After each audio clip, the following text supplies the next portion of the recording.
당권 도전에 나선 주자들과 인터뷰를 이어가고 있는데요. 오늘은 4선의 조경태 자유한국당 의원으로부터 출마의 변에서부터 정치권 현안 이야기들 들어보겠습니다. 조 의원님 안녕하십니까? 네, 안녕하세요. 지난 14일에 출마 선언을 하기로 하셨다가 그날 안 하신 건가요? 네, 여러 분들이 네. 여러 가지 사항들에 대한 고려 때문에 조금 일정들이 좀 밀렸습니다. 여러 가지 상황들에 대한 고려라면 그 당시에 황교안 전 총리 입당 있고 그래서 조금 미루신 겁니까? 네, 그런 사항도 좀 없지 않아 있는 것 그렇군요. 같습니다. 자, 그러면 오늘 출마의 변 한 말씀 해주신다면요. 제가 이 전국적으로 우리 시민들과 또 당원들을 조금 만나고 있거든요. 네네. 그래서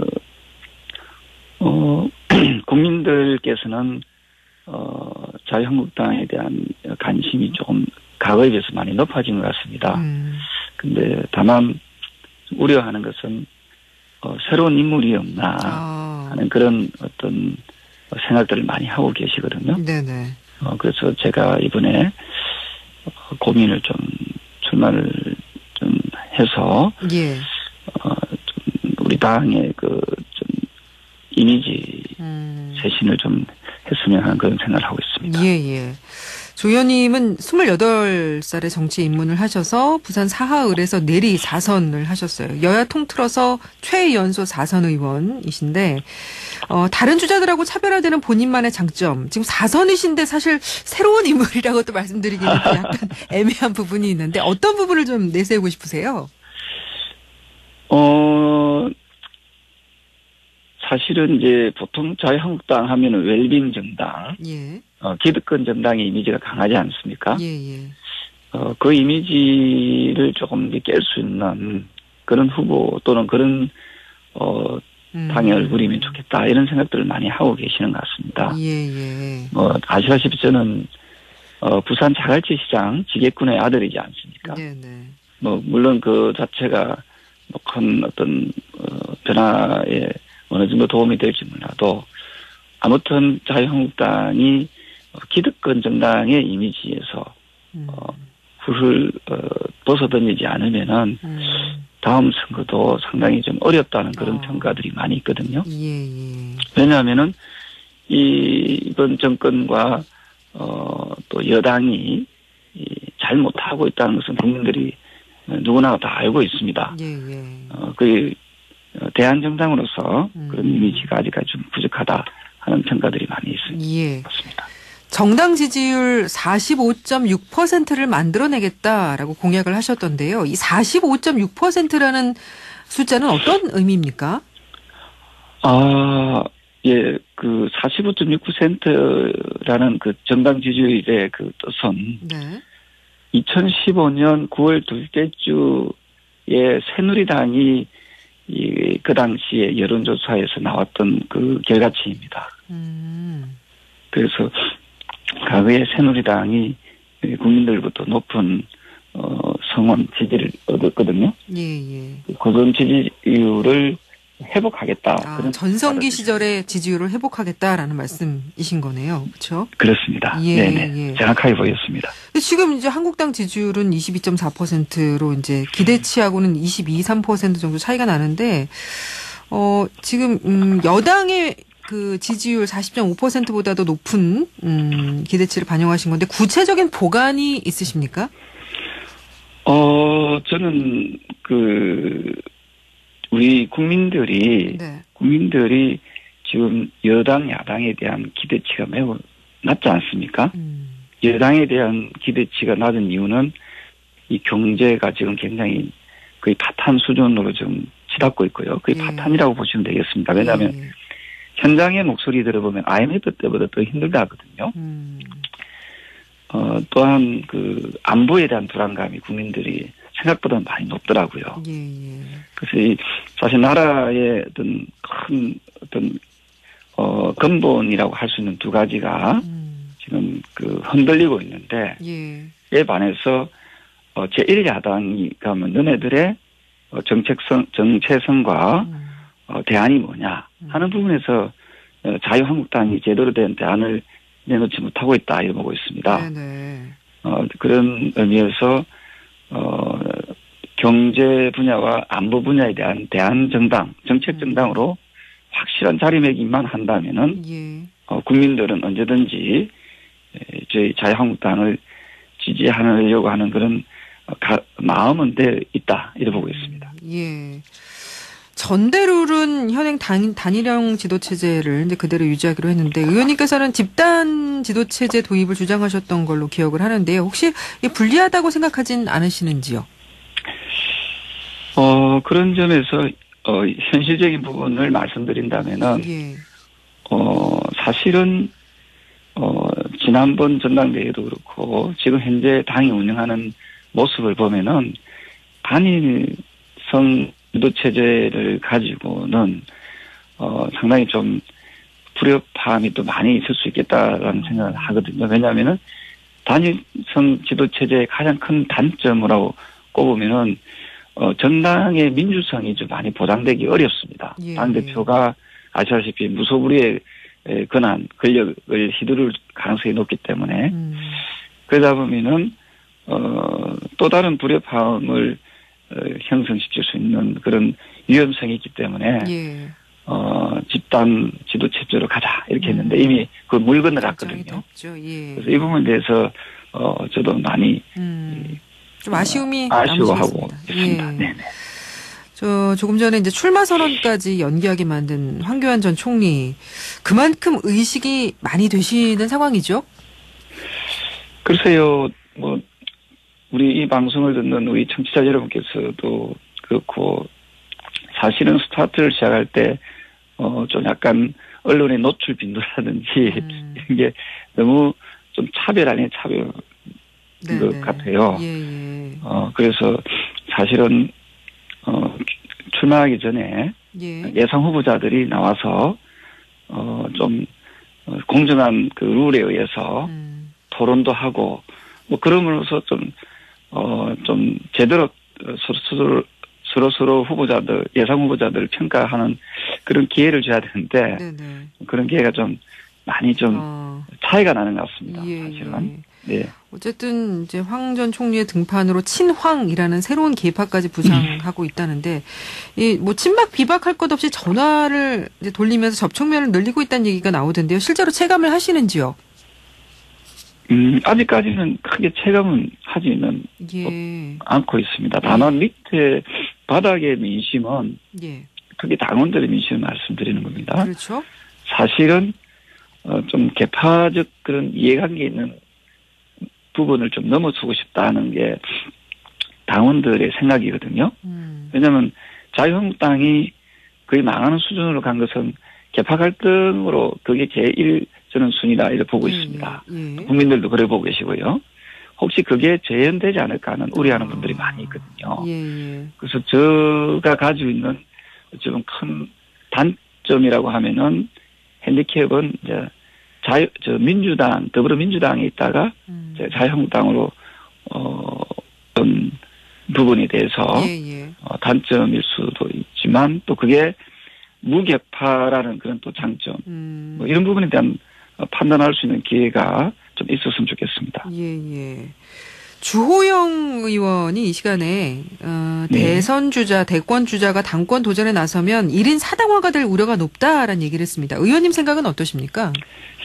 저는 이번 전당대회가 어떤 개인의 정치적 입지 강화나 또는 개인의 정치적 영달을 위해서 이게 치러져서는 안 된다 보고 있고요. 그래서 물론 전당대회에 누구든지 다 나올 수 있는 그런 권리나 또 자유로움은 있어야 된다고 봅니다.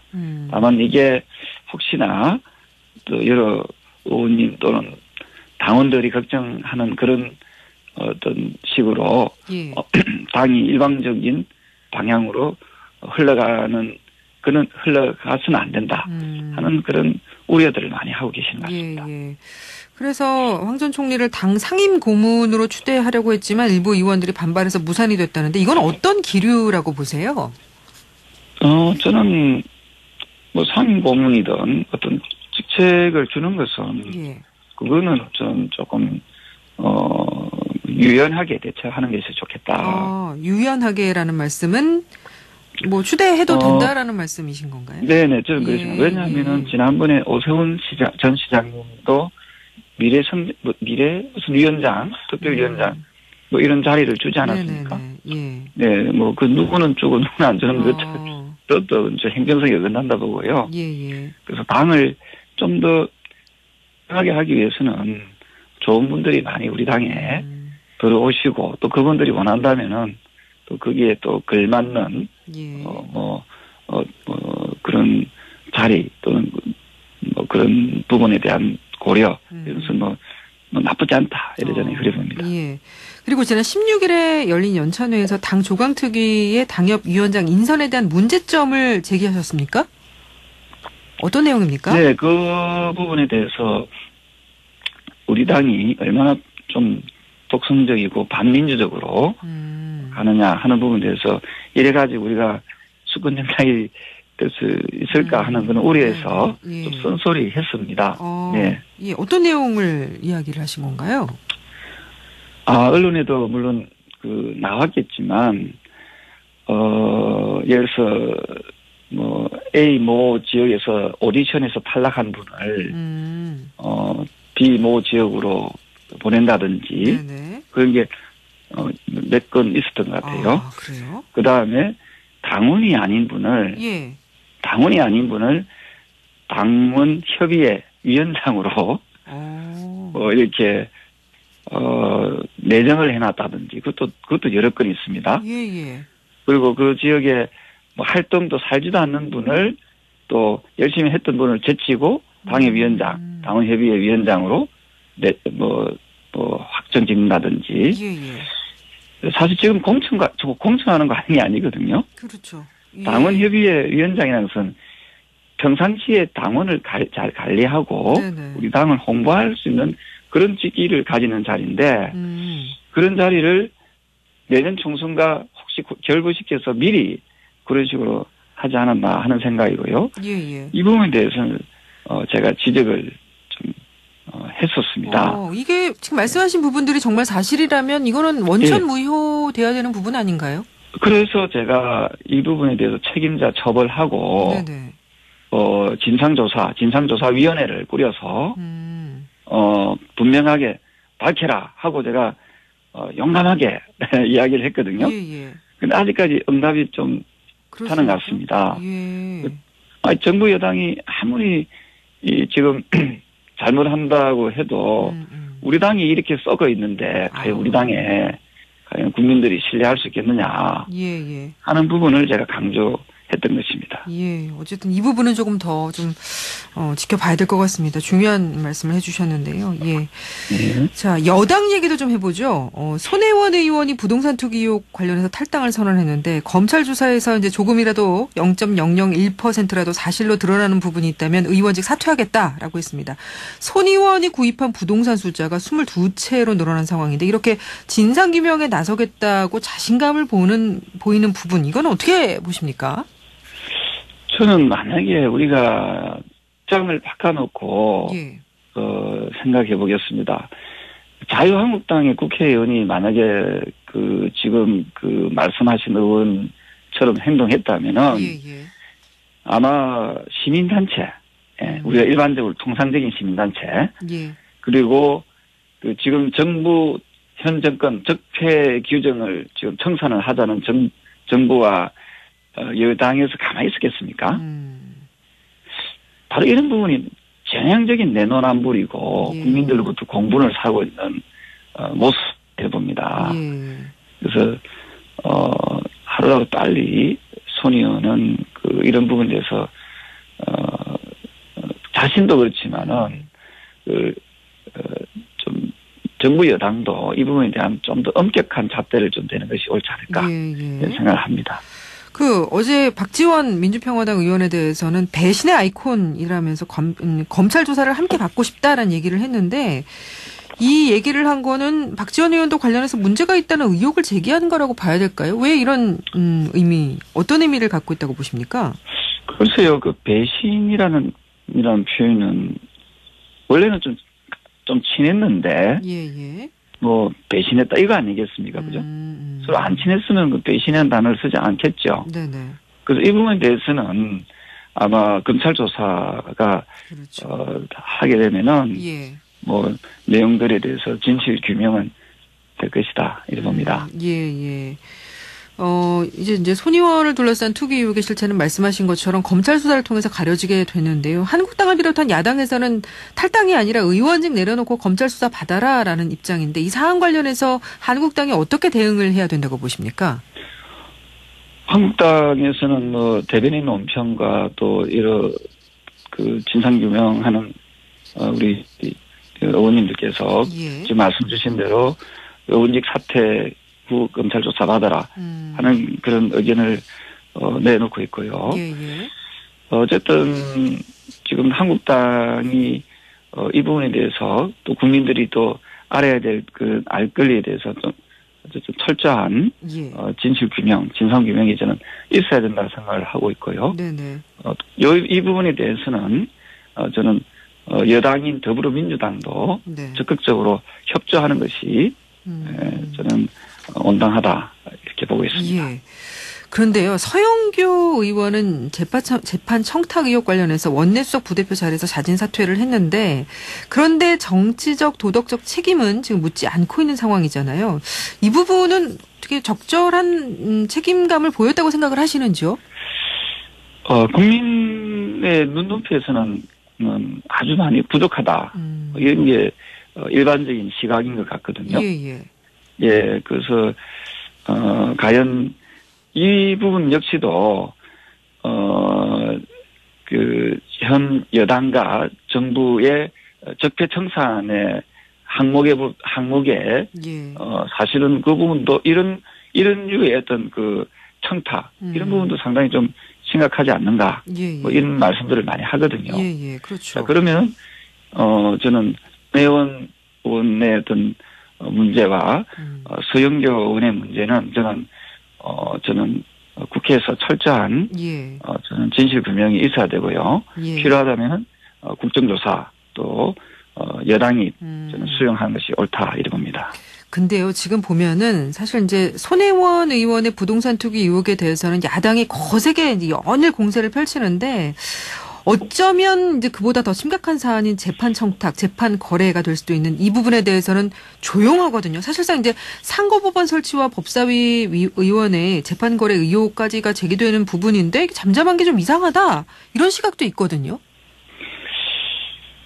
그 부분에 대해서는 저도 좀 더 사실 여부를 하겠습니다만은 지금 말씀 주신 대로 저는 그 부분을 그냥 결코 가볍게 넘길 그런 사안이 아니라고 보거든요. 이 부분에 대해서 지금 정치권에서 좀 더 진실 규명을 위한 노력을 해야 된다. 그리고 필요하다면 국정조사까지 저는 가야 된다. 그런 생각을 하고 있습니다. 알겠습니다. 오늘 여기까지 말씀 듣겠습니다. 고맙습니다. 네, 감사합니다. 네, 지금까지 자유한국당 당권 도전에 나서셨죠. 조경태 의원이었습니다.